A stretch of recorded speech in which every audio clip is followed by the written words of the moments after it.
I was told I didn't belong. They laughed, whispered, and pointed as I walked into the glittering ballroom, my dress a little too bold, my confidence a little too bright. But I wasn't there to blend in. I was there to win. And by the end of the night, I wasn't just at the ball.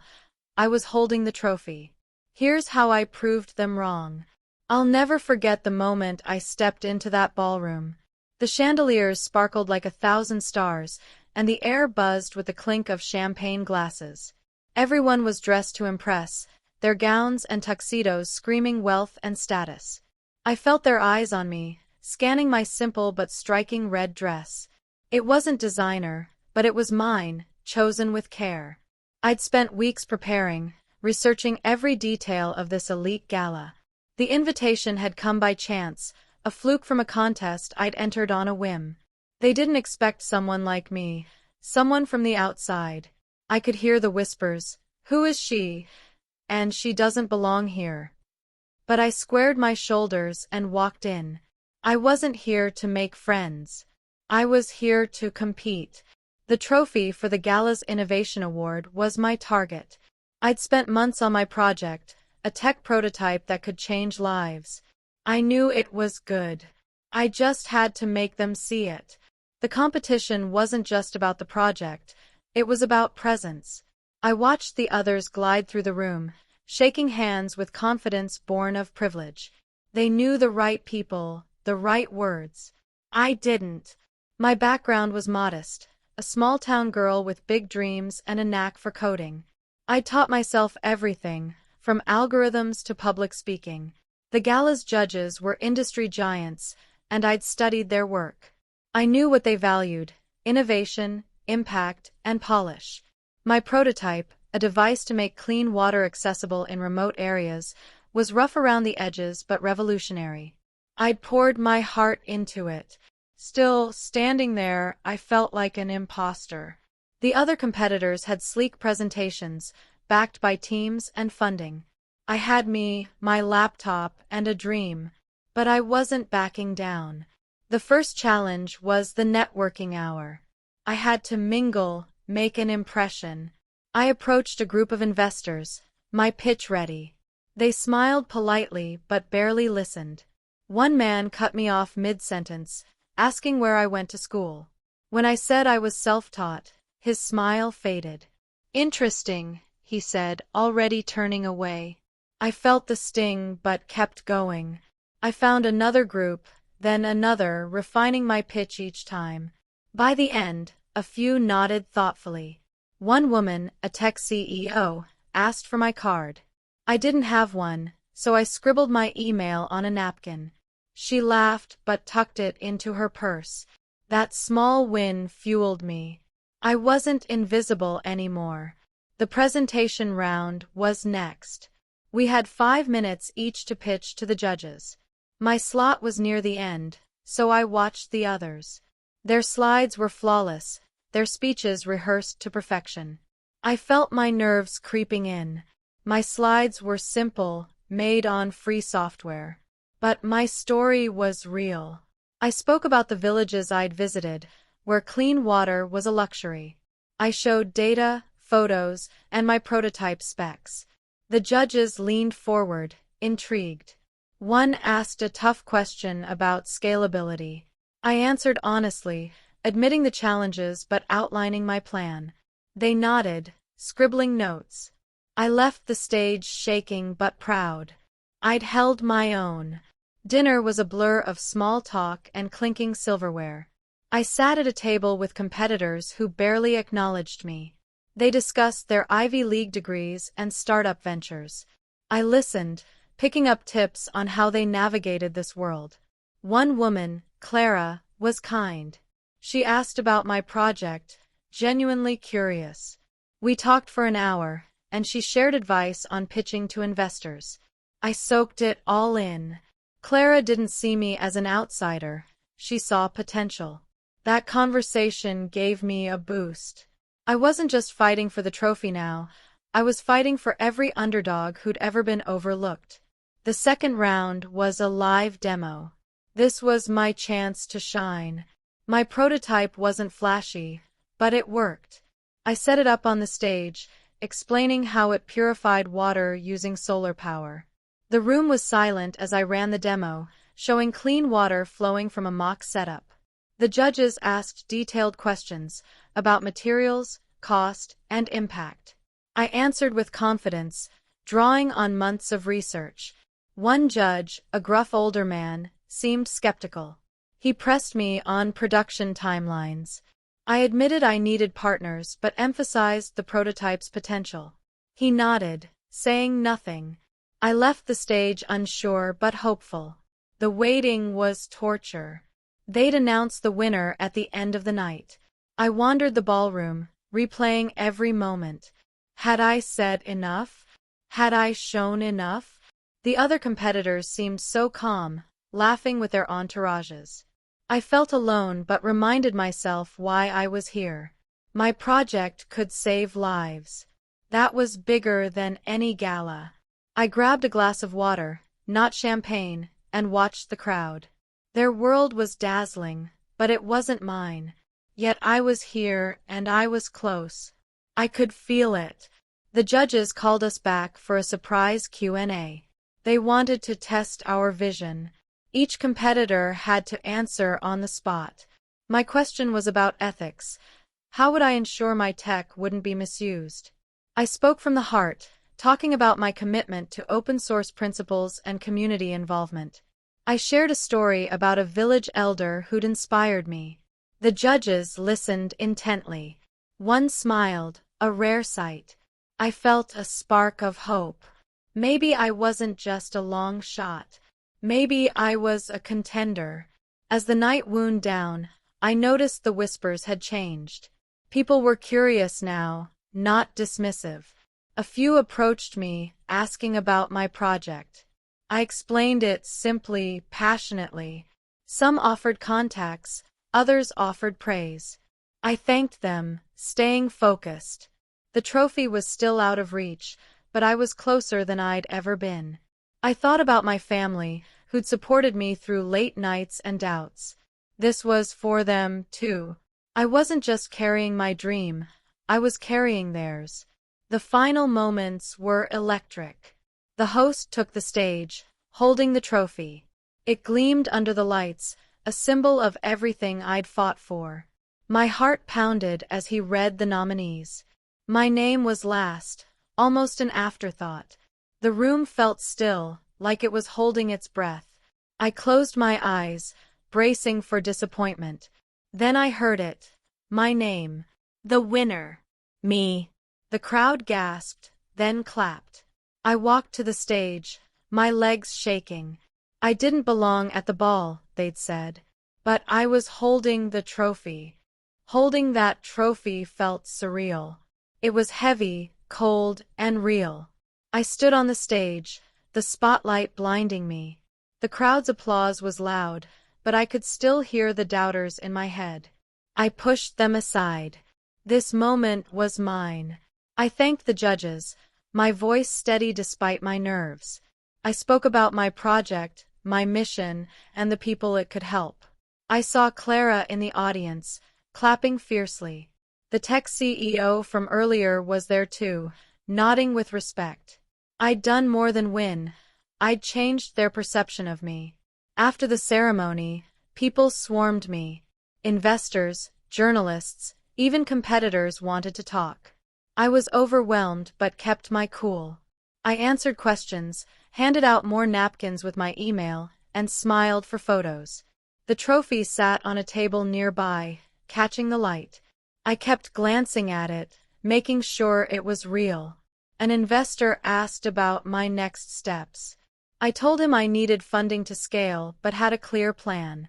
He gave me his card, his real card, not a napkin. I tucked it away, my mind racing. The night didn't end there. A group of attendees invited me to an after-party. I hesitated. I was exhausted, and this wasn't my scene. But Clara insisted, saying it was a chance to network. I went, still clutching the trophy. The after-party was in a sleek rooftop bar, the city skyline glittering below. People were more relaxed now, but I still felt like an outsider. I listened more than I spoke, learning how this world worked. Every conversation was a chess move, every smile strategic. I was learning fast. At the bar, I met a woman named Lena, a venture capitalist with a sharp mind. She'd seen my demo and wanted details. We talked for hours, diving into the nitty-gritty of my prototype. She challenged my assumptions, pushed me to think bigger. By the end, she offered to connect me with her team. "You're raw, but you're real," she said. "That's rare." I thanked her, my confidence growing. The trophy was just the start. I was building something bigger now. The next morning, my inbox was flooded. Messages from the gala, from people I'd met, from strangers who'd heard about my win. I sat at my tiny kitchen table, the trophy beside me, and read every one. Some were congratulations, others were offers. A few were skeptical, questioning if I could deliver. I didn't let those get to me. I'd already proven I could do the impossible. I replied to the most promising emails, setting up calls and meetings. My dream was no longer just a dream, it was a plan. The weeks that followed were a whirlwind. I met with Lena's team, pitching my project in boardrooms I'd never imagined entering. They grilled me, but I was ready. I'd spent years preparing, even if I hadn't known it then. My prototype was refined, my pitch polished. I was still learning, but I was no longer the small-town girl who felt out of place. I was a force. The trophy sat on my desk, a reminder of what I'd achieved, and what I still had to do. Not everyone was supportive. Some articles about my win were dismissive, calling it a fluke. Online comments questioned my credentials, my background. I read them, then let them go. I didn't have time for doubt. I was too busy building. I partnered with a small NGO to test my prototype in a rural community. The results were better than I'd hoped. Clean water flowed, and people smiled. That was worth more than any trophy. But the trophy still mattered. It opened doors I couldn't have knocked on before. I started getting invitations to speak at conferences. Me, the girl who'd once been too shy to raise her hand in class. I said yes to every one.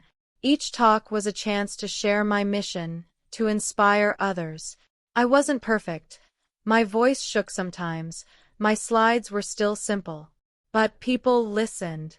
They saw my passion, my results. I was becoming a voice, not just a competitor. The trophy was a symbol, but my work was the substance. Clara became a mentor of sorts. We met for coffee when I was in her city. She helped me navigate the corporate world, warning me about pitfalls and egos. She shared her own story, how she'd fought to be taken seriously in a male-dominated field. Her advice was gold: stay true to your vision, but don't be afraid to adapt.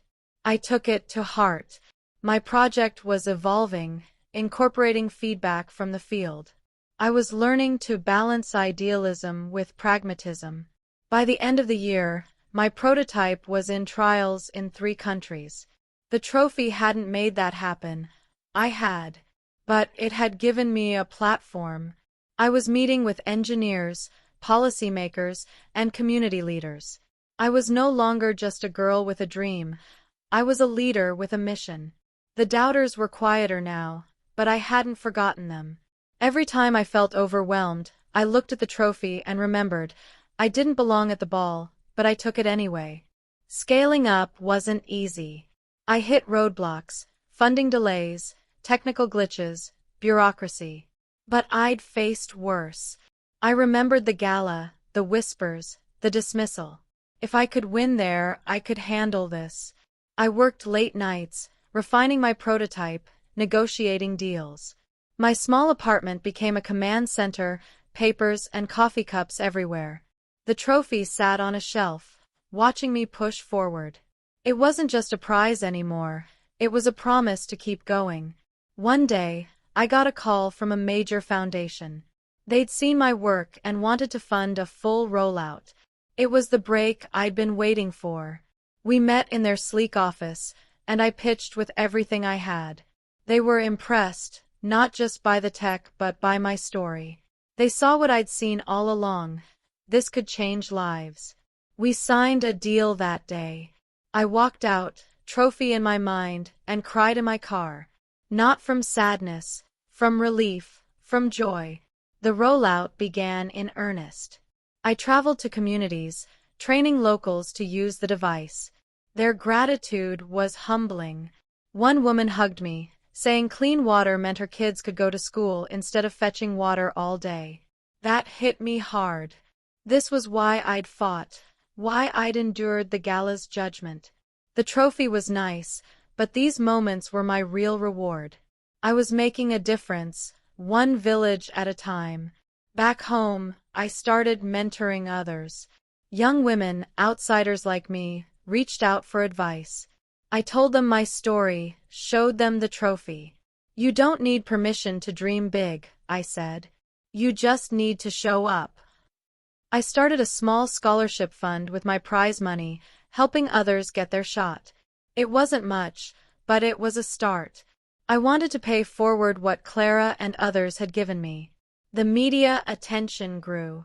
I was on podcasts, panels, even a TV segment. I didn't love the spotlight, but I used it. Every interview was a chance to talk about clean water, about equity, about dreaming big. I kept the trophy in the background of video calls, a subtle flex. People started calling me the girl who crashed the ball. I laughed. It was true. I hadn't belonged, but I'd made my place. Challenges kept coming. A competitor tried to copy my tech, claiming it as their own.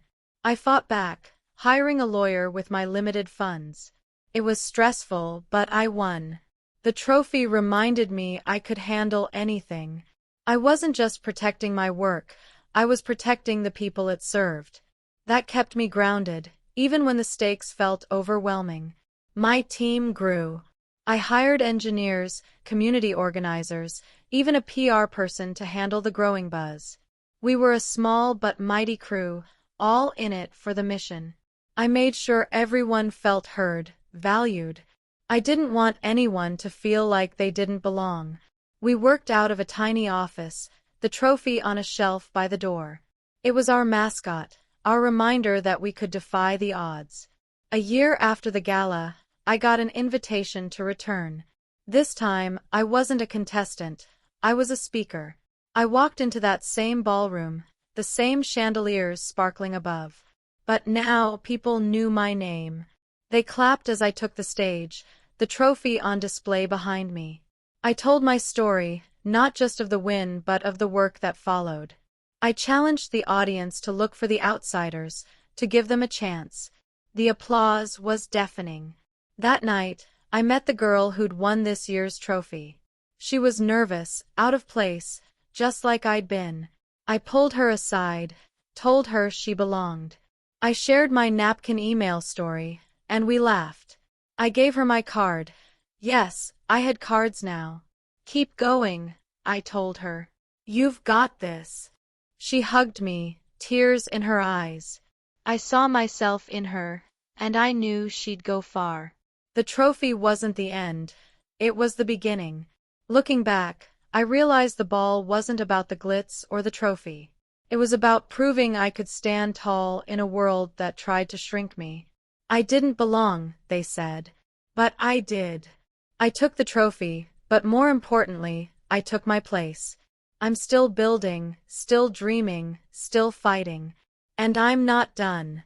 If I can do this, so can you. Keep showing up, keep pushing. The world might not invite you to the ball, but you can still take the crown. If this story inspired you, join me on this journey. Subscribe to my channel for more stories of grit, triumph, and making a difference. Hit that button, and let's keep proving them wrong together.